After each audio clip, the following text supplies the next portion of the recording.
পরিবার পরিকল্পনা সম্পর্কে সচেতন না হওয়ার কারণে রোহিঙ্গাদের সন্তান জন্মদানের হার বেশি। এছাড়া অধিক সংখ্যা বেশি ত্রাণ পেতে সহায়ক এবং সামাজিক শক্তি বলে মনে করেন রোহিঙ্গারা। শরণার্থী ত্রাণ ও প্রত্যাবাসন কমিশনার জানান, রোহিঙ্গা ক্যাম্পে প্রতিদিন গড়ে জন্ম নিচ্ছে 100 শিশু। এ কারণে ক্যাম্পগুলোতে দ্রুত বাড়ছে জনসংখ্যা। এ ধারা অব্যাহত থাকলে ভবিষ্যতে সেখানে মানবিক সংকট প্রকট হবে বলে মনে করছেন জনপ্রতিনিধিরা। কক্সবাজার উখিয়া টেকনাফ থেকে দিদারুল আলম জিসানের তথ্যচিত্রে ডেস্ক রিপোর্ট। বর্তমানে আশ্রয় শিবিরগুলোতে নিবন্ধিত রোহিঙ্গার সংখ্যা 9,79,306 জন।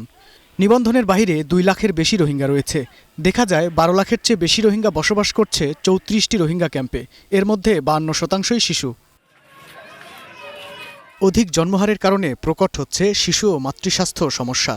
সন্তানদের ভরণ পোষণে দেখা দিয়েছে বিভিন্ন সমস্যা। আর রোহিঙ্গা আর অসাহী মানুষ আর রাজ্যের দায়িত্ব মানুষ আছে আপনি মিলি ইন নকুলা ফুয়াইন সোয়াইন দৌড় যার গই ফের দৌড় গিয়ে তো চলছিরা হমদে দিন আর নকুলা ফ্যামিলির মাঝে 7 জন আছি জিন আরারে তো খাদ্যদের তো কেনা করে হোমিওর আর যদি আর একটা বাড়াই ফেললে ইনশাআল্লাহ বেশি ভালো হবো ইনে কাউরে হোম নকুলার গরম মাঝে পরিবার বেগুলো 500 জন আছি ইজার আর সরকার তুলে দিলে নকুলা শরণার্থী ত্রাণ ও প্রত্যাবাসন কমিশনার জানান, রোহিঙ্গা ক্যাম্পে প্রতিদিন গড়ে 100 শিশু জন্ম নিচ্ছে। গেল 6 বছরে জন্ম নিয়েছে 2 লাখের কাছাকাছি। ক্যাম্পে অধিকাংশ পুরুষ রোহিঙ্গার একাধিক স্ত্রী রয়েছে। পরিবার পরিকল্পনা সেবা রোহিঙ্গাদের ঘরে ঘরে পৌঁছে দিতে কাজ করছে একাধিক এনজিও সংস্থা, এমনটাই বলছেন এ কর্মকর্তা। এটি একটু দীর্ঘমেয়াদী প্রক্রিয়া, যদিও আমরা আশা করছি এর একটি প্রভাব জন্মহারের উপর পড়বে।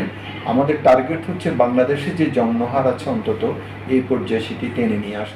জন্ম নিয়ন্ত্রণ সেবা যদি রোহিঙ্গারা গ্রহণ না করে, তাহলে বর্তমান যে পরিমাণ রোহিঙ্গা রয়েছে সেটি দ্বিগুণ হতে বেশি দিন লাগবে না বলে জানান পরিবার পরিকল্পনার কর্মকর্তা ও জনপ্রতিনিধিরা।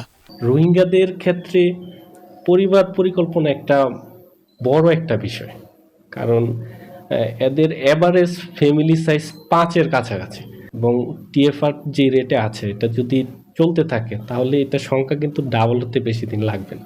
রেশন বৃদ্ধির কারণে রোহিঙ্গারা প্রতিযোগিতা দিয়েই জন্মের হার বাড়াচ্ছে। এইটা কিন্তু আমাদের জন্য অত্যন্ত ক্ষতিকর। রোহিঙ্গাদের জন্ম নিয়ন্ত্রণে দ্রুত পদক্ষেপ না নিলে অদূর ভবিষ্যতে ভয়াবহ রূপ নিতে পারে বলে মনে করছে উখিয়া টেকনাফবাসী।